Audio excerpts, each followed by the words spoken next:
Everyone. तो आज के सेशन में टॉपिक रहेगा फिजिक्स के क्वेश्चन से। बहुत ही मोस्ट इंपॉर्टेंट क्वेश्चन है। ठीक है, तो स्टार्ट करते हैं। हालांकि सभी एग्जामों के लिए महत्वपूर्ण है। और ये क्वेश्चन तो आपने हमेशा ही देखा होगा, जैसे अपर्णांक के कारण कौन कौन से होते हैं। तो ये ऑप्शन में रहा होगा तारों का टिमटिमाना, सूर्योदय का अस्त और अम, अस्त और सूर्यास्त और सूर्योदय के टाइम पे जो होता है वो आवर्धन के कारण होता है। ये बहुत ही कॉमन बात है और ये आई थिंक आप लोग को पता ही होगा। पर ये होता क्यों है? कोई तो रीजन होगा। आवर्तन के ही कारण क्यों? बहुत सारे रीजन हो सकते हैं। परावर्तन के कारण भी हो सकता है, पूर्ण रिफ्लेक्शन भी हो सकता है, पूर्ण आंतरिक परावर्तन भी हो सकता है। तो फिर अपवर्तन ही क्यों? तो अपवर्तन का आप लोग को पता होगा कि अपवर्तन का दो रूप होता है। जैसे संघन माध्यम मतलब डेंस, और एक होता है विरल। ठीक है, तो ये इसका मतलब क्या होता है कि जैसे कि डेंस का मतलब होता है घना, डेंस, और विरल का होता है लाइट, हल्का, जो भी है आप समझ जाओ। तो इसका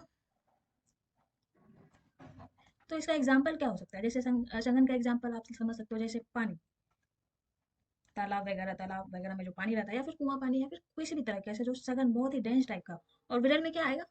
जैसे कि हवा, हवा विरल माध्यम हो गया, मीडियम। ठीक है, डेंस, मीडियम और विरल। ठीक है, तो ये क्या होता है? ये जब सूर्य उग रहा होता है, आप ध्यान देना एकदम से। सूर्य जब उग रहा होता है या फिर अस्त हो रहा होता है, सूर्योदय या अस्त के टाइम, ये है पृथ्वी।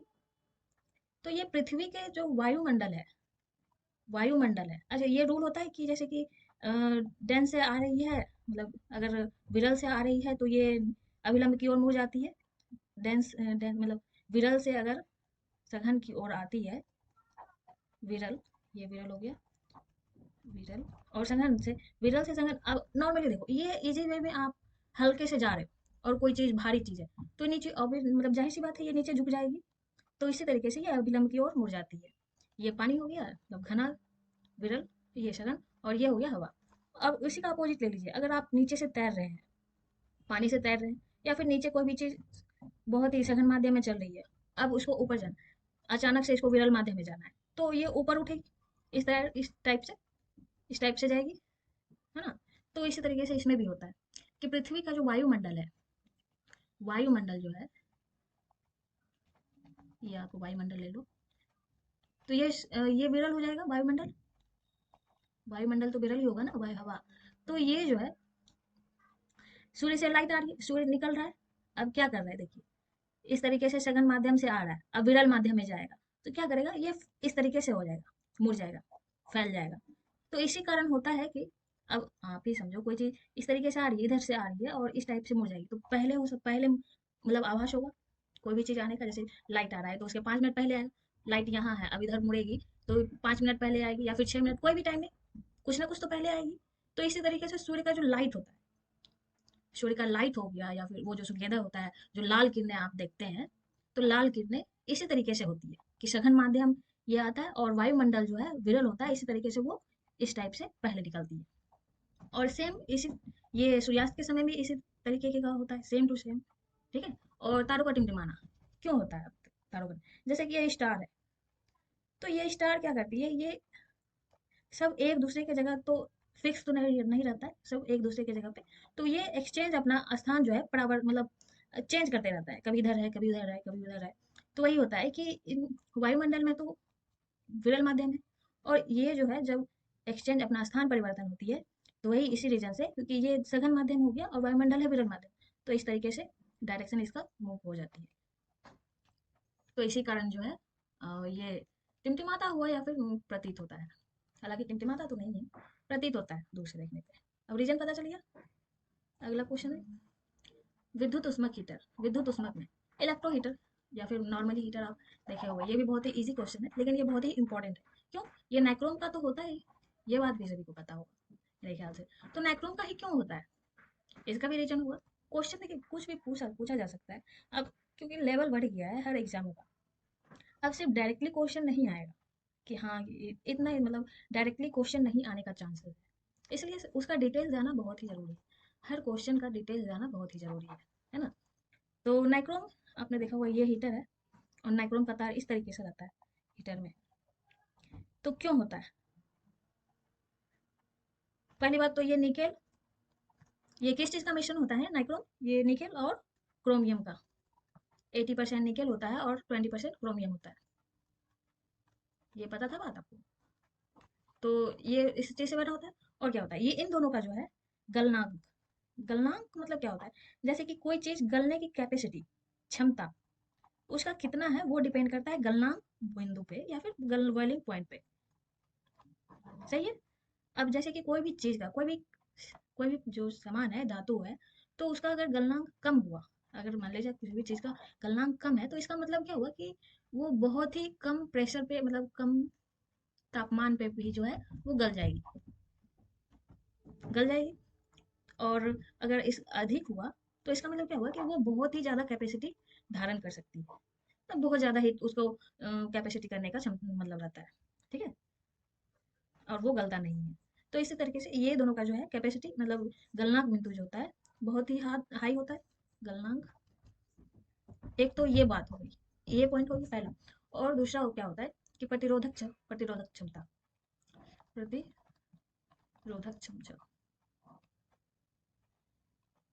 या फिर आप प्रतिरोधकता, या फिर प्रतिरोधक कैपेसिटी, क्षमता। अब ये क्या होता है, अब जैसे कि ये वायर है, इसको इस तरीके से मोड़ेंगे, इस तरीके से इसको प्रेस करेंगे, हाथ से अगर इसको प्रेस कर रहे हैं, तो ये कितना स्प्रिंग ये सिकुड़ता है, कितना ये निचोड़ के मतलब इतना छोटू सा हो जाएगा। जितना प्रेशर देंगे, इसका मतलब क्या हो गया कि जितना प्रेशर दिया जाता है, मतलब रुकावट, उसको रुकावट रोकने को। ऐसे ये डेली लाइफ में भी आप समझ सकते हो, बहुत ईजी है। जैसे कि इसका एग्जांपल लें कि कोई कोई बंदा काम कर रहा है, अब उसको उस काम में कितना रुकावट आता है, मतलब लोग अगर या फिर बाधा डाल रहे हैं, तो वो जितना बाधा डालेंगे, तो वो और भी उस काम को जो है बढ़िया तरीके से करेगा। इसका मतलब क्या हुआ, तो उसी तरीके से ये तो बात समझ में आ गई, क्योंकि ये डेली लाइफ का पार्ट है कि जिस मतलब लोग अगर कोई भी बाधा अगर काम में आएगी, तो वो काम को वो बंदा जो है कर रहा है, तो वो काम को और ही अच्छे तरीके से फोर्सफुली करना चाहेगा। क्यों? क्योंकि उसमें बाधा आ रही है। जैसे कि आप स्ट्रगल से समझ सकते हो, बिना स्ट्रगल के कुछ हो सकता है नहीं ना। अब जिसको सब कुछ आराम से मिल जाता है वो स्ट्रगल नहीं करता, और जब स्ट्रगल नहीं करता है तो वो आगे नहीं बढ़ता है। ये क्लियर हो गया। तो उसी तरीके से ये तार होता है नाइक्रोम का, बहुत ज़्यादा हो गया, बहुत ज़्यादा डिटेल हो गया। तो ये नाइक्रोम का तार घुमा हुआ इसी वजह से रहता है कि प्रतिरोध उसमें बहुत ज़्यादा हो, मतलब उसमें बहुत ज़्यादा रुकावट हो। अब बहुत ज़्यादा रुकावट होगा तो वो क्या होगा, बहुत ज़्यादा हीट होगा, बहुत ज़्यादा हीट होगा, और उसी तरीके से वो अपना काम बढ़िया करेगा, है ना। तो हो गया आई थिंक। अब अगला क्वेश्चन देखते हैं। क्लियर हो गया। अब ध्वनि के बारे में। तो ध्वनि, साउंड, तो साउंड कितना तरीके का होता है, तो दो तरीके का होता है। ये प्रसरब, अनुप्रस्थ, सॉरी अनुप्रस्थ, और ये अनुदैर्घ्य। तो ये पूछा गया है इसके बारे में कि आयाम, आयाम क्या होता है, आयाम इसमें ये सही है या फिर गलत है, या फिर दोनों सही है, इसका मिक्स क्वेश्चन दिया गया है। तो आयाम क्या होता है, जैसे कि ये माध्यम है, मीडियम है, तो ये जो हम लोग बोलते हैं, तो कितना तेजी से बोल रहे हैं या फिर कितना तरंग धैर्य, एम्पलीट्यूड उसको बोलता है, एम्पलीट्यूड। तो एम्पलीट्यूड अगर जितना ज़्यादा रहेगा, ये जो लंबाई है ना आप देख रहे हैं, ये जो यहाँ से यहाँ तक की लंबाई है, तो यही हो जाता है आयाम, या फिर आप इंग्लिश में कह सकते हो एम्पलीट्यूड, एम्पलीट्यूड। क्लियर है। तो ये जो लंबाई है, अब अगर आप ज़्यादा जोर से बोलोगे, मतलब ज़्यादा तेज, देखिए धीरे बोलना मतलब जल्दी जल्दी जल्दी बोलना, स्पीड में मतलब जल्दी जल्दी बोलना, और तेज बोलने में फ़र्क है, बहुत फ़र्क है। फ़र्क क्यों है, क्योंकि ये जल्दी जल्दी बोलना, जैसे कि ये है, तो ये जल्दी जल्दी में ये एम्पलीट्यूड ज़्यादा नहीं होगा। जल्दी जल्दी बोलने में, मतलब क्विकली बोलने में, ये स्पीड होगा फ्रिक्वेंसी, मतलब आवृत्ति। ये जो इकाई समय में ये जो जितना कंपन करती है, मतलब जितनी जल्दी स्पीड में होती है, तो उसको फ्रिक्वेंसी आवृत्ति कहा जाता है, मतलब पिच। या फिर अगर एम्पलीट्यूड ये फ्रिक्वेंसी कम होगी, अगर ज़्यादा होगी तो तेज। आप ऐसे समझो, जैसे कि पहले ये तरह आयाम का देख लेते हैं। तो ये अगर तेज जोर से बोलेगा, तेज बोलेगा, चिल्ला के बोलेगा, तो ये मतलब आयाम तेज है, एम्पलीट्यूड तेज है। और एम्पलीट्यूड तेज मतलब ज़्यादा रहेगा, एम्पलीट्यूड ये लंबी सी, इसकी जो पीरियड है, ये जो काल है, ये जो फ्रीक्वेंसी जो है, फ्रीक्वेंसी कम होगी। फ्रीक्वेंसी कम होगी, आयाम ज़्यादा होगा, और आयाम ज़्यादा होगा तो ध्वनि तेज होगी। ये तो हो गया पहला। और इससे क्लियर करते हैं एग्जाम्पल से। जैसे हम लड़कियां, लड़कियों की पिच, पिच जो है तेज होती है, अब तेज क्यों होती है? जैसे कि आपने कंठ में देखा होगा कि टॉन्सिल टाइप का जो होता है टॉन्सिल, तो वो उसका लंबाई जो है कम रहता है। अब कम कम रहता है, आपको टेस्ट करना होगा, देखना होगा आईना में, मिरर में। तो जैसे कि और हाँ, लड़की का तो जो है ये जो है छोटा रहता है थोड़ा ये सा, फर्स्ट वाला और सही लड़कों होगा का जो और है ये रहा।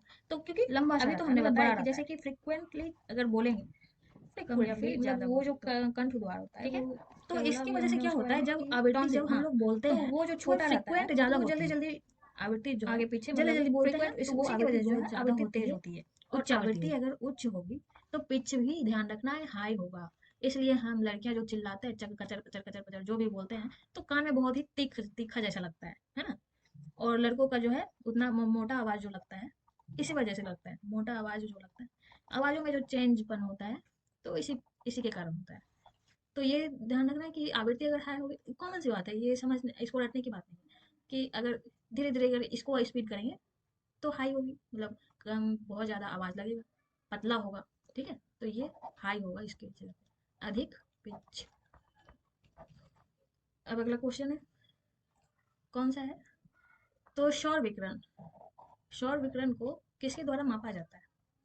ये भी सही है, शौर विकिरण को किसके द्वारा मापा जाता है? तो ये होता है पायरेनोमीटर के द्वारा, पायरेनोमीटर के द्वारा, ठीक है। और एस्ट्रोमीटर, एस्ट्रोमीटर से आपको ये थोड़ा थोड़ा याद आ रहा होगा, एस्ट्रोलॉजी, एस्ट्रोलॉजी क्या होता है? खगोल विज्ञान, ब्रह्मांड, ये आप क्या यूनिवर्स के बारे में जो ज्ञान रखते हैं, एस्ट्रोलॉजर भविष्य बताते हैं वगैरह वगैरह, हमको तो विश्वास नहीं है वो बिल्कुल भी।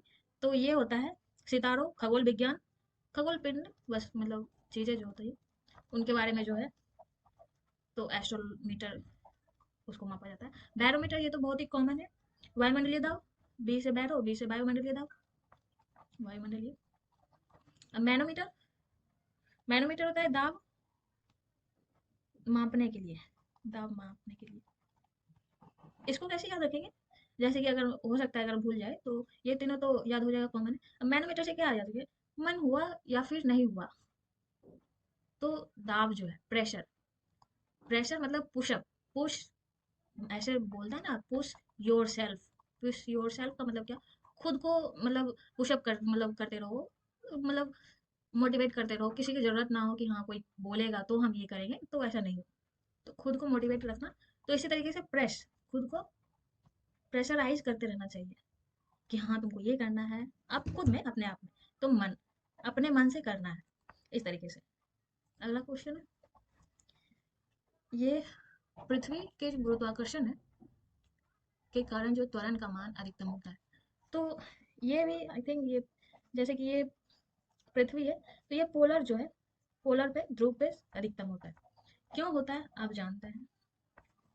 जैसे कि गुरुत्वाकर्षण बल, जैसे कि हम लोग कुएं में तैरते हैं या फिर नदी में तैरते हैं, कुएं में कोई तैरता है भाई? नहीं तैरता। नदी में आप एग्जांपल ले लो, नदी में जब हम तैरते हैं तो हमारा वजन जो है बहुत ही मतलब आधा लगने लगता है, या फिर थोड़ा बहुत बहुत ही कम लगता है, कम आभास होता है। तो क्यों होता है? तो इसका भी कहीं ना कहीं रीजन इसी इसी का है, मतलब ध्रुव के केंद्र से, ध्रुव से। क्यों? क्योंकि जब हम, जैसे कि कोई वस्तु जो है अगर इस साइड रहे, भूमध्य रेखा पे रहे, तो निम्न होता है। निम्न क्यों होता है? निम्न क्यों होता है? क्योंकि इक्वल जो है फोर्स, मतलब खिंचाव नहीं होता है। अब वही बात अगर केंद्र पे चले जाओ तो होना तो चाहिए शुद्ध, पर अधिकतम क्यों होता है? क्योंकि केंद्र मतलब ध्रुव जो है वो सभी जो है एक साथ खींचती है, एक साथ किसी वस्तु को मतलब दो चारों तरफ से भार, खिंचाव एक साथ लगता है, बराबर लगता है। और इसलिए जो है, इसी से रिलेट करो आप, कि हम लोग नदी में नहाते हैं तो वो वजन जो है इसी कारण से कम लगता है। क्यों? क्योंकि चारों तरफ से जो है पृथ्वी का केंद्र हो गया, तो वो दबाव लगाती है, फोर्स खींचती है। तो इसका कौन सा आंसर हो जाएगा? तो ध्रुव कॉमन है। ठीक है, आज के आज के सेशन में जो है, आज के सेशन में यहीं तक रखते हैं, अगला सेशन में देखेंगे कौन सा टॉपिक लेना है ना। और शॉर्ट्स वीडियो में भी और कुछ टॉपिक लेना है। Thank you.